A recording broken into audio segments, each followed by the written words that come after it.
Uh, Next, I would like to invite Rabbi David Benchlouch. I'm going to share a few words.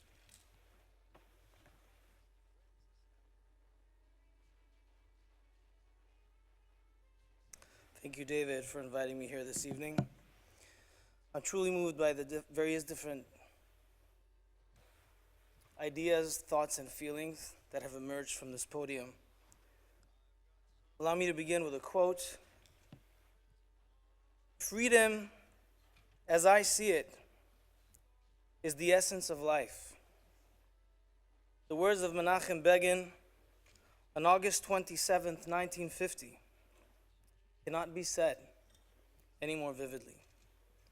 In the surreal world of captivity, torture, and pain, freedom and hope are priceless. When Hamas terrorists pluck entire families from the soil they worked so hard to redeem, from the homes they built with their bare hands, from the new blue baby Bibas bicycle outside the porch, or the toy box waiting to be opened by Kfir and Ariel as they await the curiosity of a new day, Hamas have attacked the value of life. When they attack Jews who advocated for their health in Gaza, they attack the virtue of gratitude. When they swap caskets with falsified bodies, they attack the dignity of the dead.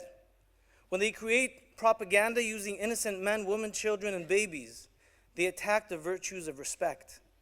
When they torment two hostages, forcing them to see their own friends released in a twisted evilness just about 50 feet away from freedom, they can almost touch freedom.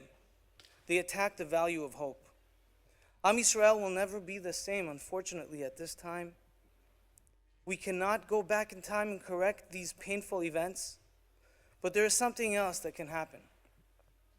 When Am Yisrael reunites, they rebuild a nation. When Am Yisrael fights terror, they protect the land. When we cry over two red-haired babies and their mom, we build love. When we mourn the loss of life, we create harmony. When we unite for justice, as we are this evening, as we have been for so many months now, we create new boundaries. When we find a smile from our freed hostages on a picture of somebody in a square in Tel Aviv, we regain great space in our heart. In the making of the nation of the Jewish state, our values then stood strong on the land, the people, and the future.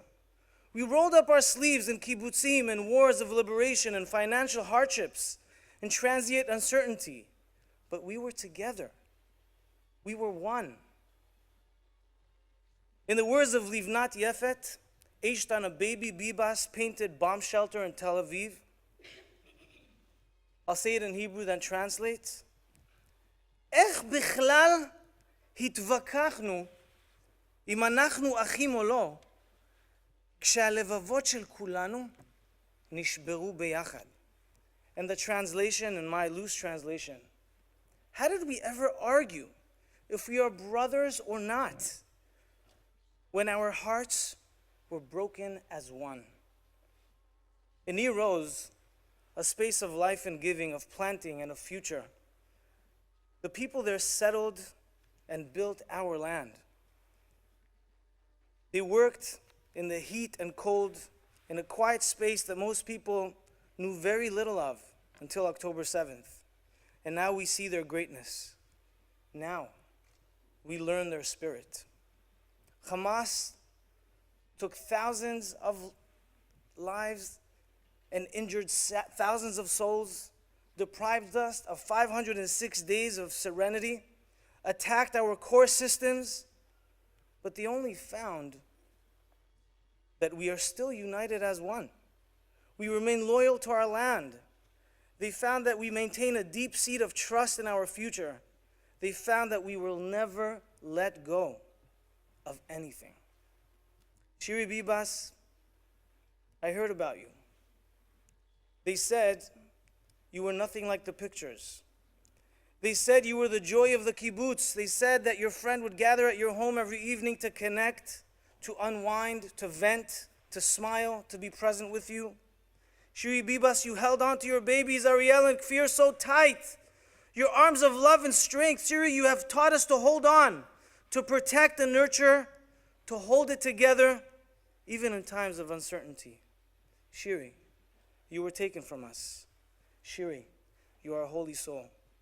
We are only beginning to appreciate your greatness. And now, we will do what you have done. We will glue our hearts back together. We will hold our flagship of resilience and protection, of commitment and determination. There's one thing I felt throughout the time hearing the inspiration. And I thought of a pasuk. Lechtech acharai bamidbar, be'eretz lo zerua. This is the most beautiful verse of God looking at the Jewish people and saying, you know what? I see, I appreciate, I feel your challenge.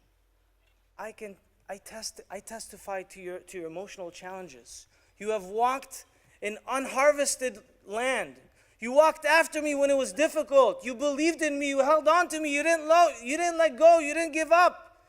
And I will always remember that you are lechtech acharai b'midbar. You walked after me in the wilderness, in the desert. I see it, and I'm with you, and I will be there for you. The prophet Isaiah, and I'll end with this, gives us a promise for the future. And all the promises of the future the Talmud teaches us, they will come true. The promises of blessings will all come true. He says, "Ve'olachti ivrim bederech lo nodau."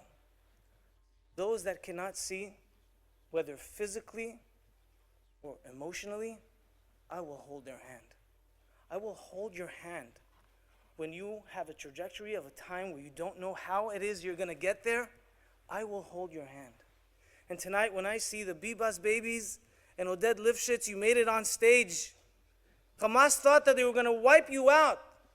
But you are here on stage. You mean so much to us. We preserve life. And we only do it with Hashem's hand. I want to thank you, David, for welcoming here this evening. I want to thank you all for inspiring me. On behalf of our Sephardic community in Seattle, Bezrat Hashem, we wish for good news. Am Yisrael Chai.